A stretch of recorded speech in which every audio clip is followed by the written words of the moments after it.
Welcome to the Musicians Weekly, volume 19. I just recently spoke a lot about character of keys. And there are incredibly many opinions and, of course, many feelings involved when it comes to such a topic. So it's very interesting that still today, many people think that there is a verbally clearly definable character of each key, of A minor or of B flat major or of whatever, of all the 12 major and all the 12 minor keys. But this is only true to some degree. If you take a piano or an organ, all in modern tuning, of course, whatever instrument, melodic, percussion, harp, it doesn't matter. All these instruments that have a fixed pitch in equidistant relationship, each note has same distance, all of the 12 tones. There is no difference in character between the keys. Of course, for someone with absolute pitch, it's always the difference, very obviously, because you always hear immediately, this is A, this is B flat, and so on. But transposition shows us that there is no difference in character if you take a piece from G minor to A flat minor on the piano. It doesn't matter. It matters for the player, of course, and it can become what is easy in G minor can become horribly complicated in A flat minor. And then, of course, you have all the leader songs for middle voice, for low voice, for high voice, and they are still the same. Of course, the colors are different. If the Winterizer is sung by a tenor or by a soprano, that's a real difference. And so we don't speak about that there is no difference in character. There is, of course, difference in character always, but also when you have the same key, another piece. So difference in character is something that always exists, even if somebody else plays it, character is different. Or if the A minor is a little bit higher or a little bit lower, it's also difference in character. But what the old scholars wrote about, that there are definite characters for each key. That means some key is very lamentable and a minor key, but another minor key is a bit aggressive, and a major key one is just early morning feelings, or another one is kind of totally peaceful, and so on. All these things, they made sense for older tunings, because if you go back, then you had C major was totally pure, and the farther it went away from C major, the less the keys became pure in their intonation. And so they became quite strange. And even at the time of the well-tempered piano, when Bach wrote in all the keys and used all the keys, still there were some difference because it was not absolutely equidistant. It became later. But we don't know exactly how it was, so it doesn't really make sense to try to restore it, because it's a question of experimenting. And of course, there are a lot of experiments going on, and that is always interesting. But at that time, the keys had definite characters. Today, they don't have. But something else has to do with the character of the key. Now we come to something else. Because also at that time, of course, strings and winds always corrected intonation, so they were not such fixed instruments like keyboard instruments. They always had to intonate freshly for each chord, as it is today. Today it's very obvious because we have the well-tempered system in absolute equidistance, and then of course, strings are totally different, because in this system on the piano, every fifth is too small.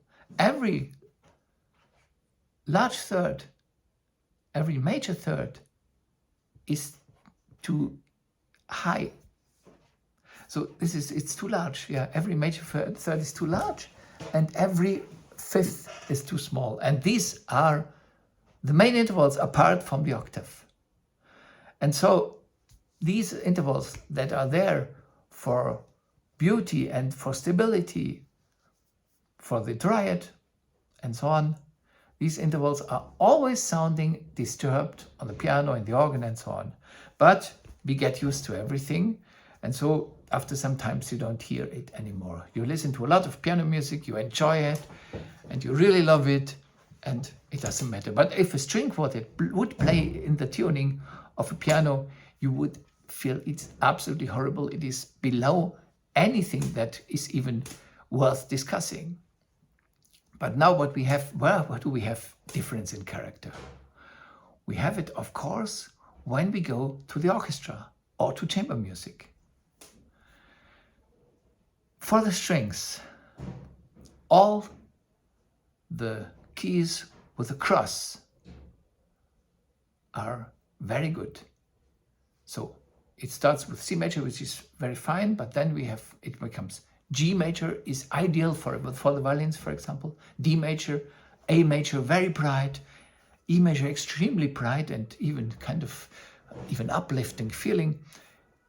Then B major, and then of course F sharp major. But all these keys are very fine for the strings and also very pleasant to play.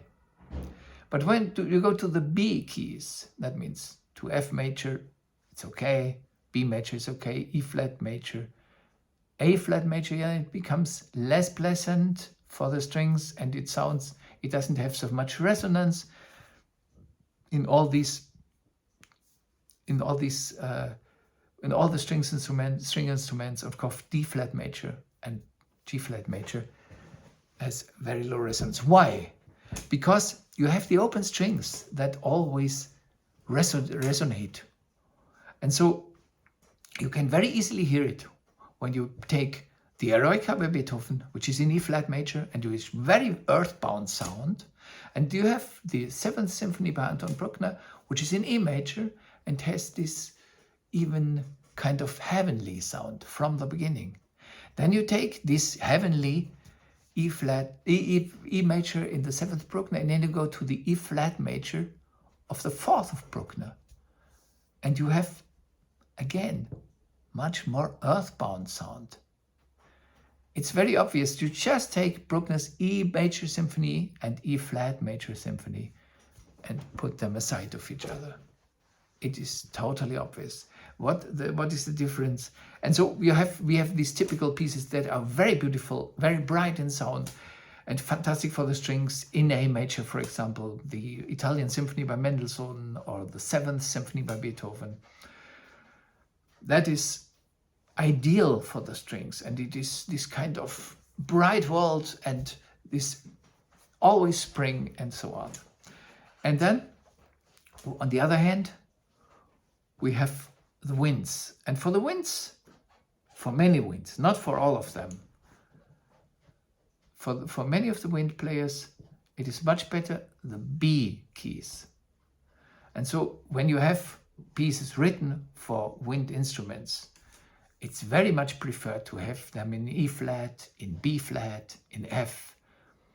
And you can hear the sound, the very beautiful sound in the E flat symphony K543 by Mozart, in the Eroica.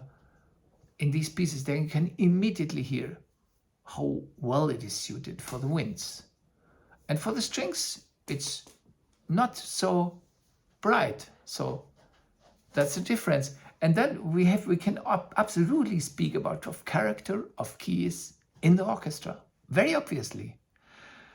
But not because of the key, because of the resonances that are connected with the key. Because then the next thing is, if you change the tuning, you lower the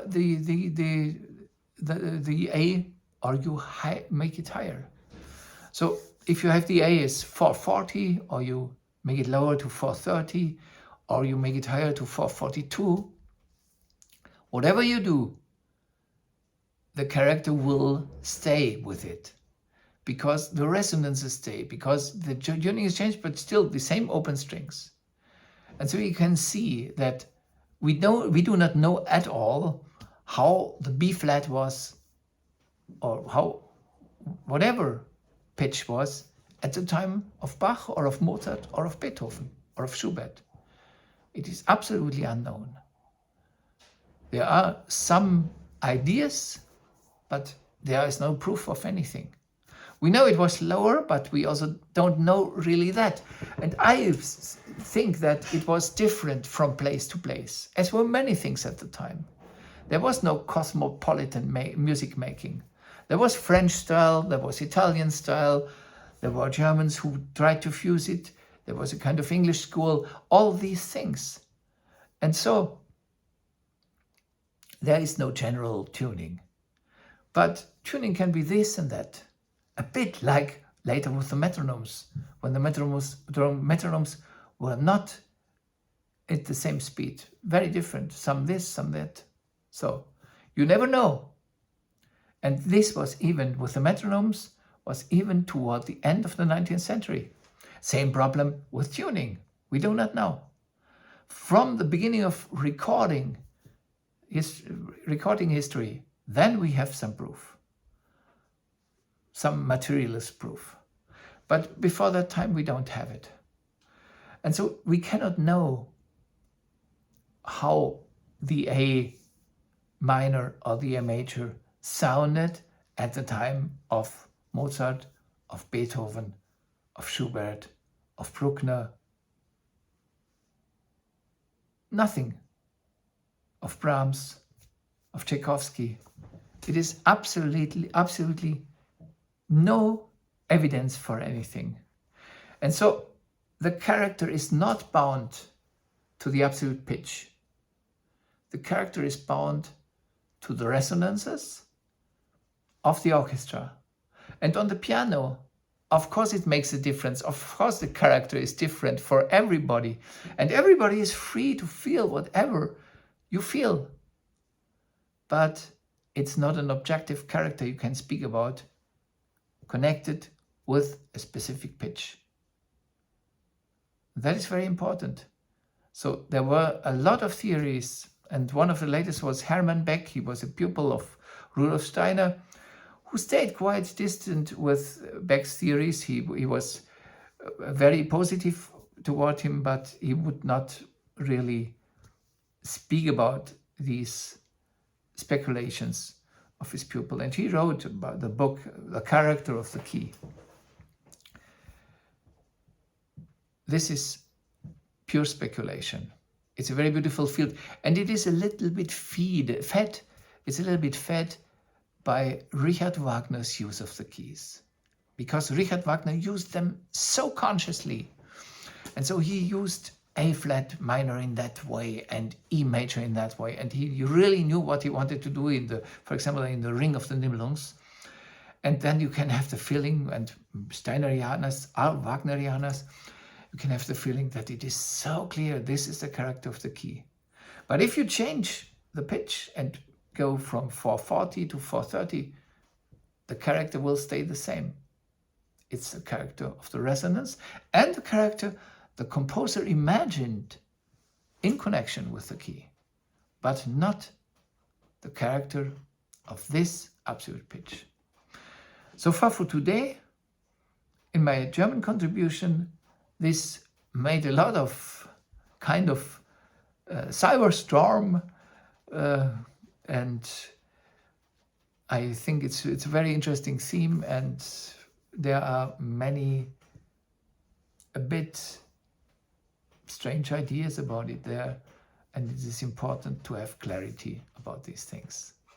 All the best. See you soon again. Bye.